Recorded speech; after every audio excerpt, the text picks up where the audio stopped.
What's good, everybody? It's Outside the Playbook. I'm Josh, and yesterday was the first NFL Sunday. And you know what that means. That means the National Basketball Association's return is right around the corner. And the gear up for that, just want to go through a couple things that are on my mind as of late. But first of all, let's talk about NFL Sunday. All right. At 1 p.m., the Saints played the Falcons. The Steelers played the Bengals. The Eagles played the Lions. The Jags played the Commanders. The Browns played the Panthers. And the Colts played the Texans. And all of these games came right down to the last possession. I mean, trading field goals, trading missed field goals, going to overtime. If I'm not mistaken, the Colts and the Texans tied at 20, ended in a tie. Hectic week one, right? Crazy week one. Unpredictable. Big numbers, big leads lost, comebacks. But you know what nobody knew about? All of the commotion of all of these games coming down to the wire, and there was a WNBA Finals game yesterday. Who knew? Obviously, nobody knew about it because there was not a single mention of it on any network that I watched yesterday. I'm talking CBS, Fox, NBC, none of them. Nobody even said a word about the WNBA Finals game. And you know what? There's been a lot of conversation about support. We need to be treated equally. We need to be given the same opportunities. We need to be having as much media attention as the men's league. That's fair. I'm not going to say I agree or disagree because I'm not, how do I put it?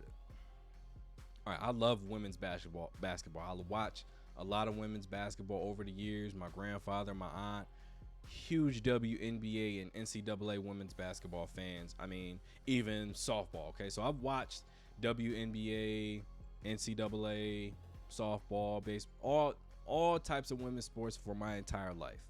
So I don't know from the perspective of someone on the outside looking in. But let's go through that for a minute, okay? If I'm somebody who doesn't watch, if I'm not a big fan, okay, and you're trying to get my attention, you're trying to get new fans, number one, why would you have a WNBA Finals game at the exact same time as the first NFL Sunday of the season? Number two, your NBA MVP is playing in the WNBA Finals. Why would I not use the opportunity to market that? Number three, one of the greatest players in your league's history, Becky Hammon, is the head coach of the team with the MVP of the league playing in the NBA Finals. Why would you not market that and be playing around the NFL season? So instead of doing Sunday and Monday, I'm probably going to do Tuesday and Friday. I would rather compete with a very few NCAA football games versus the entire NFL slate.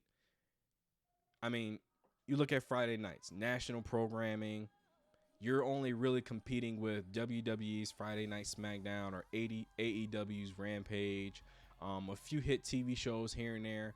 So basically, Friday nights is your night. So I'm doing Tuesday and Friday.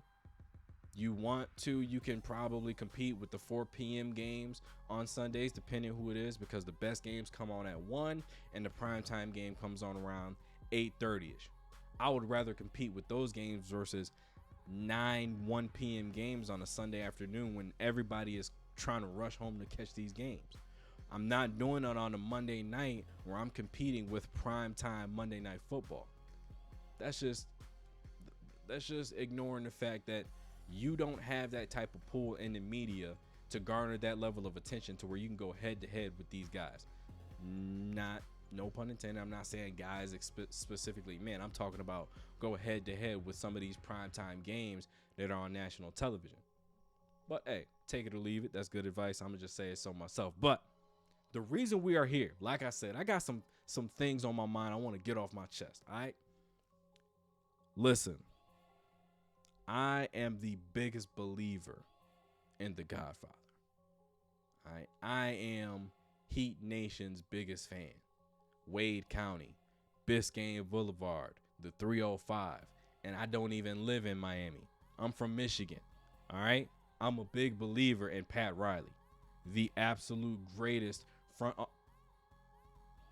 Jerry West may have something to say about that, but for the sake of the conversation, Pat Riley is the greatest of all time when it comes to front office. All right. I'm a little worried. Okay. Now look, you gave us 3 rings. D Wade, LeBron, Shaq. 3 championships. All right. You got about 8 Hall of Famers. Let's count them out. Dwayne Wade, LeBron James, Shaquille O'Neal, Chris Bosh, Ray Allen, Alonzo Mourning, newly cemented in the Hall of Fame, Tim Hardaway. And let's not be disrespectful, Jimmy Butler is headed to the Hall of Fame. All right. But let's go down the list of the summer acquisitions we wanted to get. We wanted to get Kevin Durant. Couldn't fight his way out of Brooklyn. They said, we'll settle for Kyrie Irving. Couldn't fight his way out of Brooklyn either. No Donovan Mitchell, and they're having a whole fire sale in Utah right now. And you got one of your homeboys in the front office in Utah. Couldn't get the job done. Respect. Playing the long game. That's what I'm thinking. I'm being a patient Miami Heat fan. But then we look up. Okay, we lost PJ Tucker. Haven't replaced him yet.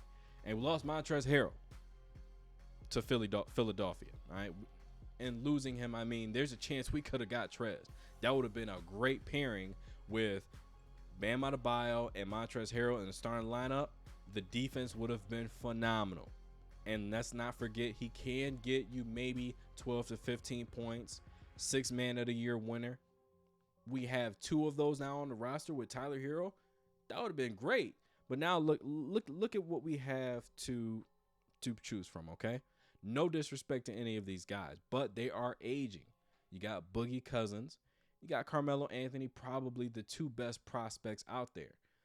The grass is not looking green for Miami Heat going into the season when you have to deal with, all right, it's laughable that I'm going to say this, but the New York Knicks, okay. The Knicks are going to nick. We don't know what to expect from them. But you got the Cleveland Cavaliers, Evan Mobley, Jared Allen, Kevin Love. I mean, that front line, that's tough. But then look at the guards. You got Donovan Mitchell. You got Darius Garland. Ricky Rubio should be coming back healthy.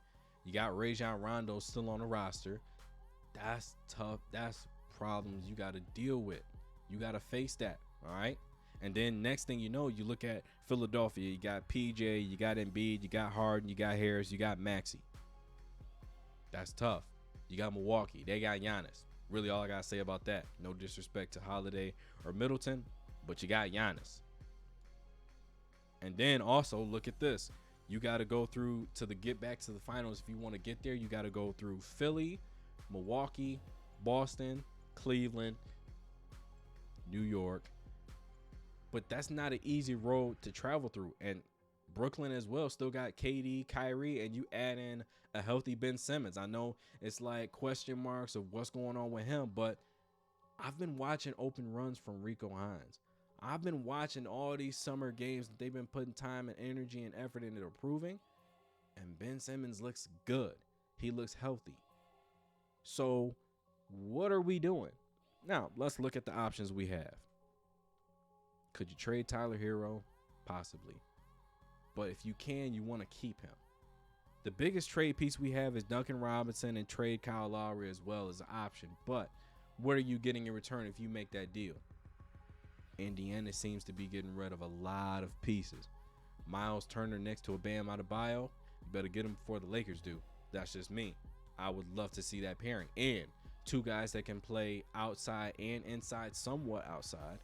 Bam is trying to stretch his game out to the perimeter just a little bit to give it, you know, a different look every now and then. But you got two guys that can switch everything, switch out on the guards, two post players that can play defense and offense and not have to worry about being taken out in the fourth quarter because they can't hit free throws. That's going to be a lethal front court if you put those two guys next to Jimmy Butler. I would love to see it, but it's a possibility that it won't happen because LA Lakers are in pursuit of Miles Turner, just like every other team in the league. Now, let's look at the idea that you can trade Duncan and Kyle Lowry for somebody out west.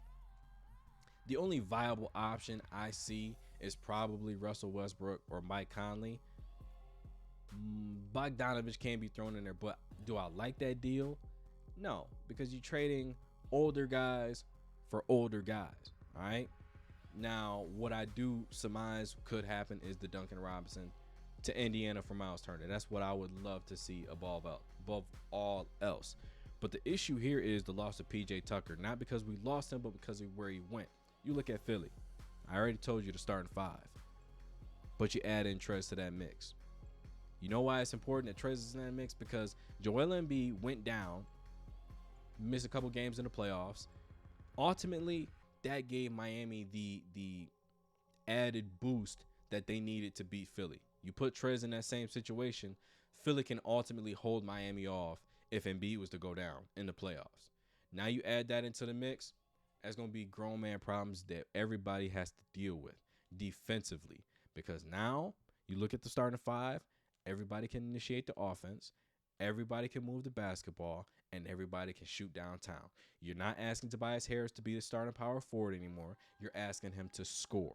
That is his main priority. You don't have to defend the best player. You don't have to rebound a lot. You have to score and shoot the ball. When you have a guard like James Harden that can get the assists like he can, you know, you're talking 9, 10, 11, 12, and then you have Maxey that can go. You're going to need somebody that can, when the game slows down, that can get his own shot without having to be spoon-fed. You have Embiid, you have Harden, you have Maxey, but you're going to need that other guy just in case everybody isn't rolling. Tobias Harris can be that. I say 15 to 18 points should be the ballpark he falls in this season. But the only thing that concerns me about this whole team, not the players, the coach. Because guess what? We've seen this time and time again. Doc Rivers gets amazing lineups, amazing teams, all right? In my mind, Doc Rivers is still living off the 2008 success. The same way Paul Pierce is, the same way, well, to some degree Rondo is. His leadership has garnered a lot of respect in his travels around the league. But for the most part, that Celtics team is living off that one season of championship success. That's it. They went to 2 finals, and it was downhill from there. I respect that you guys have a tight bond. I respect that you guys have pride in being the most recent Boston Celtics team to win a championship. But don't act like y'all ran off and got a dynasty or nothing like that, because you didn't. Doc Rivers has been living off that success. He goes to the LA Clippers. They should have won a championship. Plain and simple. Look at them. Look at them. You got that, and you blow a 3-1 lead. You don't make it to the NBA Finals. You don't make it to the conference finals, and then you end up exploding a roster. Now you trade CP3, you trade away Blake Griffin, you trade away DeAndre Jordan. Now you got a whole new look Clippers to show for it, and no rings. Now, granted, Doc Rivers is a Hall of Fame caliber coach by statistics, by numbers, but look at the teams he's had. The Celtics, the Clippers. That's an impressive group of talent that you have, and you need talent to be successful in the NBA. But the other thing that you have to do is acknowledge when you're the problem. You're the reason they're not getting to that next level. He has a lot to answer for this coming Philadelphia 76ers season. James Harden is coming back looking in shape. Joel Embiid is coming back, and he's going to be on a tear because he didn't get the MVP he should have gotten last year. Now you add in PJ Tucker. Having experienced his presence in Miami, he is a dog of the highest order.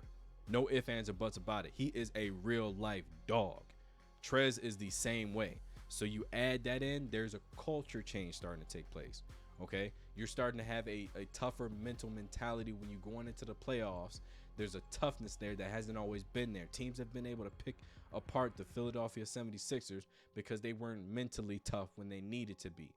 That's not going to be the case coming into this season because the requirements of the teammates themselves has changed. So look, Pat Riley, Daryl Morey, great executives. Daryl Morey has done his job as an executive. Doc Rivers needs to do his job as a coach. I know what Pat Riley brings to the table. I know what Eric Spoelstra brings to the table. But I'm just too stinking impatient for all this player movement, and I ain't seen no big headlines coming through my notifications about the Miami Heat. I'm tired of waiting. I need something good to happen. We got about 30 days before this starts. We need to start creating some ruckus in the summertime or the fall now. All right, give this video a like, subscribe to the channel. Let me know what you think in the comments. Philly, are they a contender? Are they legit championship favorites? Miami, what are they going to do with Tyler Hero, Duncan Robinson, Kyle Lowry? Are they going to add more pieces? And WNBA, are you going to start really supporting these women like you say you are? Forget asking for outside support. What are you doing inside? What are you doing in-house to make sure your organization, your league is successful? That's one more for the good guys. I'm out.